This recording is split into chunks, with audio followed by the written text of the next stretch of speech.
Hi there. You're all welcome to my presentation. My name is Emilton Edit, and I would be performing my presentation on form input validation.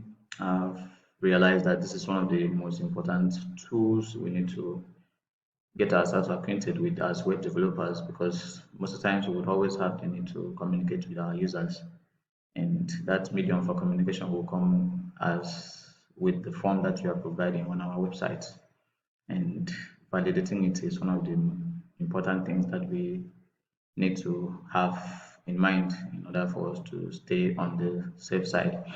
So I would be speaking specifically on three things, which is what is form validation, types of form validation, and why we insist on validating our forms.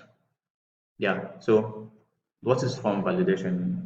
When a user visits a site with a registration form, they are provided with a feedback, and if the information they are entering is correct, then the application allows the data to be submitted to the server and usually saved in the database.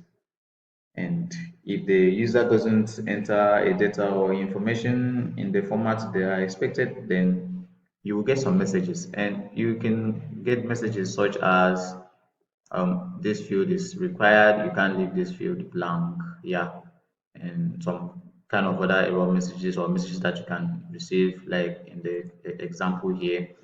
Yeah, if so happens we have the input field, and then the user is not entering anything and maybe decides to, like, okay, let me next time.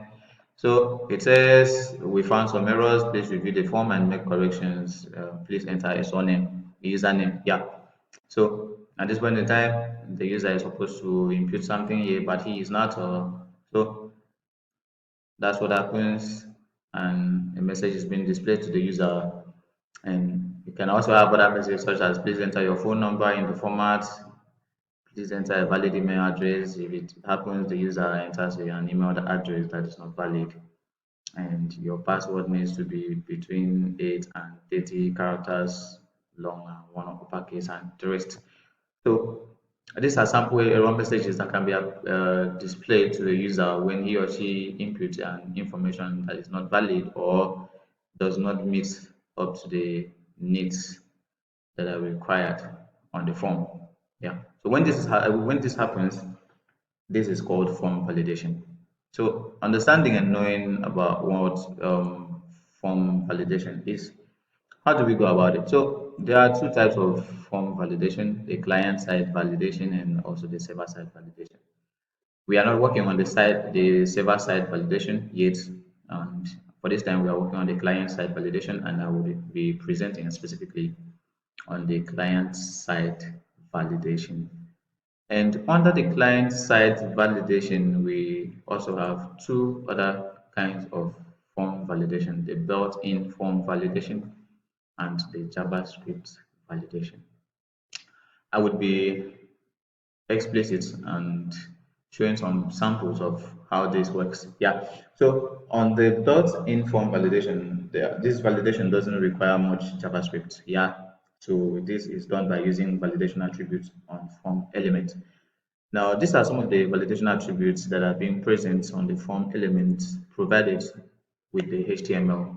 Yeah, these are built in, they come with it. We don't need to provide this. We don't need to write a personal code for this, but they are built in. And listed, we have the required validation attributes, the minimum length and the maximum length, type, and the pattern. Now these are built-in form validation. Now, as we look at the HTML code here on the Chamber page, we have this input type validation that is built in. So the type here is the kind of validation attributes that is present there on the form element, and it specifies this point it needs a text. So if the user should input something that is different from a text, maybe a number or maybe a date time, then an error message should be displayed to the user. Yeah, some corrections need to be done, and these are the things that that are required here. So this is a sample of a built-in form validation, and as listed below, here we have them here, and there are other types of them where we can use to determine what the user inputs. Now, for the minimum length and the maximum length, this particular um, validator helps us to work on validating here this sample that we are having here that could help us, and we display this particular message to the user. So as I stated earlier, there are two types of them, where we have the built-in and also the JavaScript um, validator. So talking about the JavaScript validator, we the JavaScript validation is completely customizable. Yeah, that means you determine what the code does to the input and also the kind of error messages that it can display to the user. But you need to create it all. Yeah, so this is not inbuilt, so you do it, you create it, and or you can use a library. And I would just like to briefly show us how that is sample of it. I would go to the windshield.js. This particular JavaScript code calculates the wind chill to the user on the web page. And we have the validator here that has to do with the if and else if statements. Now, the if statement here says if the temperature is below 50 or equals to 50 and the Fahrenheit is above 3 or equals to 3, then what you need to do is display the results. Yeah, to the user, and here I decided to approximate the result to 4 decimal places. Yeah, that's the if validator. Then the else if validator says if then the temperature is above 50, the equals here, it shouldn't be there, and the Fahrenheit is below 3, then you display this to the user. Display any, not applicable to the user.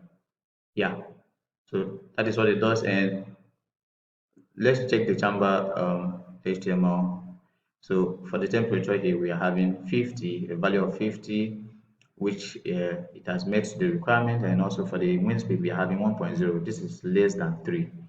In this case, we expect the output to be NA as determined by the JavaScript validator. So let's see what comes up for the user here. So we are having NA here as a result because the wind speed given is 1.0. So probably if it was about 3 or 3.0, then we would have the wind speed that is being calculated, the wind chill calculated to the user. And there we see the JavaScript validator working. And we see here that what displays to the user is entirely what we want. We determine it. We said we want NA displayed to the user, and here we are having the NA displayed to the user. So definitely that's how it works, and that's how it looks like. That's what the JavaScript validation does. And one other thing that I would like to talk about is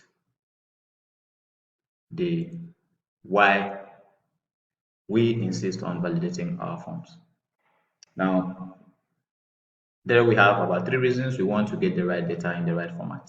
Yeah, because our application won't work properly if our user enters a data that is stored in the wrong format. And definitely, it's really going to make it more hectic for us, the developer, to determine what we have to do with the data given. So it is really, really important that we get the right data from them. And we do this by validating what their information is that they are inputting to us. And we also want to protect our users' data. Yeah, forcing our user to enter secure passwords makes it easier to protect their account information. And this can be a source where we would use to build the user's confidence on us and on our site. So it's definitely very, very important that we consider this. And also, sometimes there are ways that malicious users can misuse in unprotected forms to damage the application. And With this, we also want to protect ourselves by not letting that happen. And these are the reasons why we insist on validating our HTML forms. And lastly, client-side form validation sometimes requires JavaScript. As we have seen earlier, that is if you want to customize styling and error messages. I want a more specific error message, this kind of error message that I need. So you can incorporate JavaScript, but it always requires you to think carefully about the user. Yeah. So to that end, be sure to display explicit error messages. Be specific so that the user knows what kind of error he or she is dealing with and corrections that are needed to be made. And point out exactly where the error occurs, especially on large forms. Yeah. So you point specifically on that particular input area. This is where the problem is. And just as we had it there on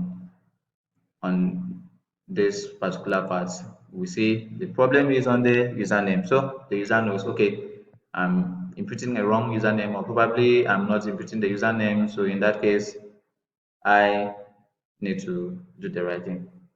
And with this, we are good to go. If we are able to incorporate this and probably do the right thing, validate the user's input, we are on the safe side, and it's going to really help us become good developers.